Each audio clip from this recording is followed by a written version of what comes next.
যুদ্ধবিরতির পর গাজার পরিস্থিতি আরও ভয়াবহ হয়ে উঠেছে। যদিও 2025 সালের 10 অক্টোবর থেকে কার্যকর হয়েছে যুদ্ধবিরতি, এরই মাঝে ইসরায়েলের আক্রমণে নিহত হয়েছেন অন্তত 93 জন। হামাসের দাবি অনুসারে ইসরায়েল কমপক্ষে 20 বার বিমান হামলা চালিয়েছে। সবকিছু মিলিয়ে আসন্ন শীতকালে গাজার মানবিক সংকট হতে পারে আরও ভয়াবহ।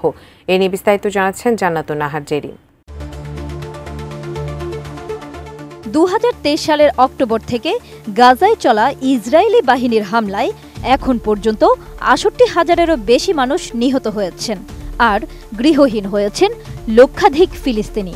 চলতি বছরের 10 অক্টোবর যুক্তরাষ্ট্রের প্রেসিডেন্ট ডোনাল্ড ট্রাম্পের প্রস্তাবিত 20 দফা শান্তি পরিকল্পনার ভিত্তিতে যুদ্ধবিরতি কার্যকর হয়। কিন্তু যুদ্ধবিরতি কার্যকর হওয়ার 2 সপ্তাহ পার হলেও সেখানে ক্ষুধা ও অপুষ্টি পরিস্থিতি এখনও বিপর্যয়কর বলে সতর্ক করেছে জাতিসংঘ। যুদ্ধবিরতির পরও গাজা উপত্যকায় আবারও ভয়াবহ সংঘাতের শঙ্কা তৈরি হয়েছে। শীতের আগমনে পরিস্থিতি আরও ভয়াবহ হয়ে উঠছে। জরুরি আশ্রয় ও শীতের সামগ্রী প্রবেশে বাধা দিচ্ছে ইসরায়েল। তাদের বাধার কারণে বিপদে পড়ছেন লক্ষাধিক বাস্তুচ্যুত ফিলিস্তিনিরা। এমনটাই জানিয়েছে ফিলিস্তিনি শরণার্থীদের জন্য জাতিসংঘের সংস্থা UNRWA। 25 অক্টোবর বার্তা সংস্থা আনাদুলুর এক প্রতিবেদনে এ তথ্য জানানো হয়। RICL TMX, যুগের পর যুগ স্থাপনা থাকে মজবুত।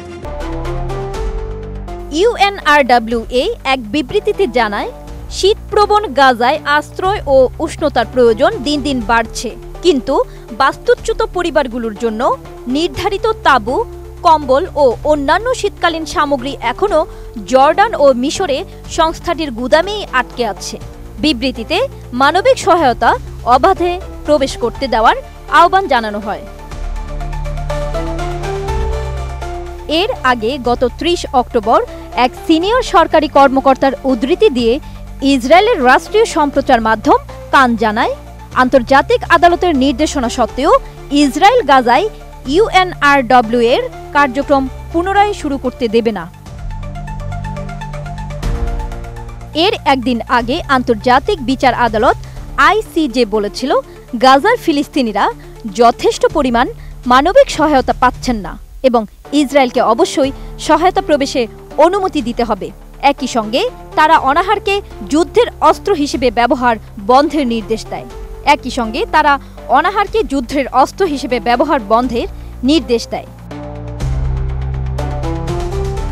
সম্প্রতি হামাসের সঙ্গে করা নতুন যুদ্ধবিরতি চুক্তির পরও ইসরায়েল গাজায় পণ্য ও ত্রাণ প্রবেশে কড়াকড়ি নিষেধাজ্ঞা বজায় রেখেছে। এর প্রথম ধাপে ইসরায়েলি জিম্মিদের বিনিময়ে ফিলিস্তিনি বন্দীদের মুক্তি এবং পরবর্তী ধাপে গাজা পুনর্গঠন ও হামাসবিহীন একটি নতুন প্রশাসনিক কাঠামো গঠনের কথা রয়েছে। এর প্রথম ধাপে ইসরায়েলি জিম্মিদের বিনিময়ে ফিলিস্তিনি বন্দীদের মুক্তি এবং পরবর্তী ধাপে গাজা পুনর্গঠন ও হামাসবিহীন একটি নতুন প্রশাসনিক কাঠামো গঠনের কথা রয়েছে। জান্নাতুন Nahar Jerry, desk report, ATN news.